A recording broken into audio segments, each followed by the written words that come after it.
Hi, everybody. It's nice to see you again. So, today we're going to talk about sculpture. And before we begin, let's take a moment and just think to ourselves, what is sculpture? What do we think is required to call something a sculpture?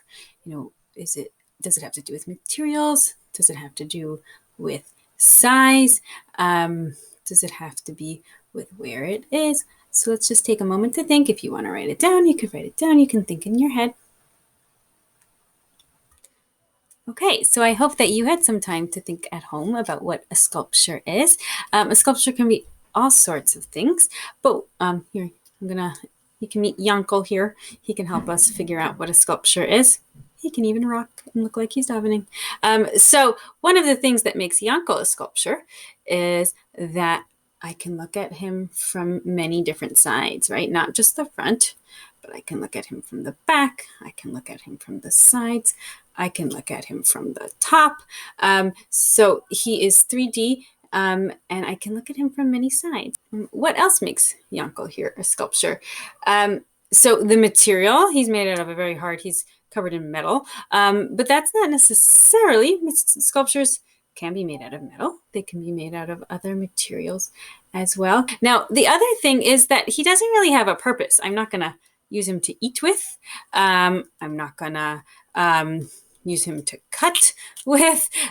He's to look at. And that's also one of the features of a sculpture, is that really it's meant to be looked at. Sometimes it might be interactive. Maybe I can touch it. Maybe I can climb on it. But it's meant to bring beauty to the world, really, or interest to the world. Not all sculptures are beautiful, but it's meant to have something to look at and not necessarily meant to be used, although sometimes perhaps they might be used, but that's not their main function. So let's see a few examples of some sculptures. Now, this was really hard for me to choose because there are so many interesting sculptures out there. You'll probably find sculptures in your house, sculptures around the neighborhood, sculptures in public places. Really, sculptures can be found in most places, even at school.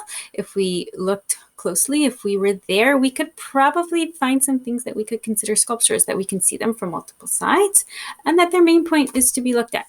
But we're not going to do it at school right now. So let's take some pictures. Let's take a look at some pictures.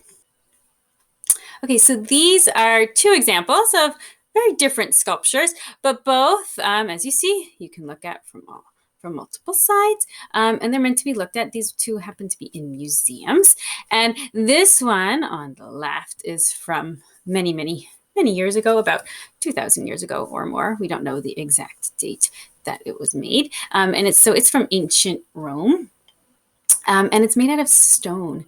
It looks like really delicate fabric, which gives this illusion that it's a soft and flexible, but it's made out of a very hard material. It's made out of stone. I think specifically it's made out of marble, which was a very common material to be used for making sculptures.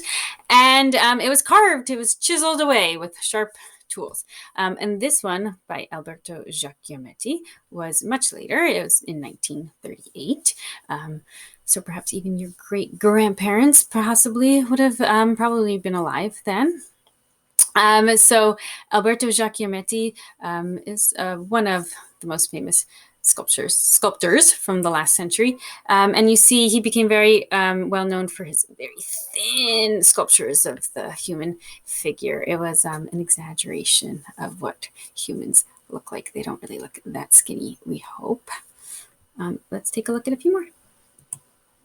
Okay, so now I chose a few to show you with all sorts of different materials, because really sculptures, as I said, they should be looked at from many sides. Their main purpose is to look at, but the material is wide open. Sculptures can be made, as you see this artist, Brian Muck, he makes it with all sorts of found objects. He likes a lot of metal in particular. I've seen sculptures like this made out of old toys, but just using the shapes of the materials to piece them together to build some new form. And this one Can you guess what that's made out of? Can you tell? It's made out of snow. I'm sure some of you have seen pictures or seen in real life ice sculptures, but there's also snow sculptures. And a lot of cities in colder regions will actually have competitions.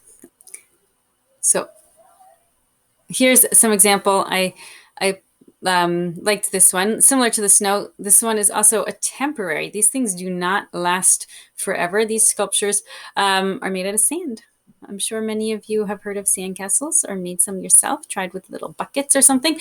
But there's actually people who really work hard perfecting the skill of sculpting out of sand. And as you see, some of them might become really large. I love this image because you can see it, in the process of being done and see all of that sand in the bottom. And oftentimes there are sand sculpture competitions at various beaches. And this next one is from, within the last month. This couple, I'm blocking their name. This couple in New Jersey made this sand sculpture to thank the healthcare workers who are working right now during COVID-19, which is a really nice tribute. A lot of people are trying to find ways to say thank you to all of the hard workers.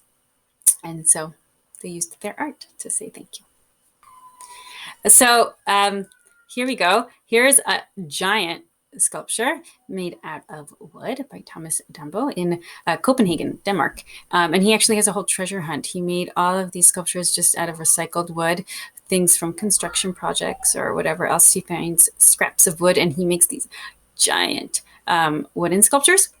And these ones are tiny. So this artist, Salavat Fadai, he makes these teeny tiny, as you see, out of lead. As I said, sculptures are often made out of a variety of materials. He makes it out of pencil lead, right on the tip of the pencil. And he uses a knife to just carve it out, very detailed.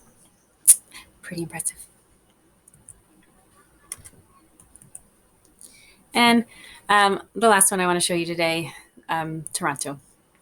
This was made in 2017, made out of sticks that they found at the beach.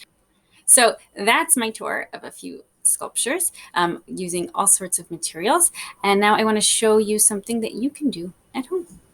So this week I chose a few ideas of sculptures that you could create at home. As I've already said, sculptures can be made of any materials. So like, it could be your Lego, it could be egg cartons or paper towel tubes, any sorts of things. And as we saw with the snow and the sand, they may not be permanent. Maybe you can't figure out how to glue them. You don't have the right materials. But even just playing around with the shapes and the forms, trying to see what looks interesting to you. It should be something that you can see from multiple sides and something that's interesting to look at, or trying to create something that looks like an idea that you want to present. So I've shared this board with you with a few different ideas and a few different artists that you can watch how they create their sculptures. So take a look and I hope you have fun. And as usual, I'd love to see what you create. So if you or your parent are able to send me an email, I always enjoy seeing what you guys create and all of your fantastic ideas. Have a great week. Bye.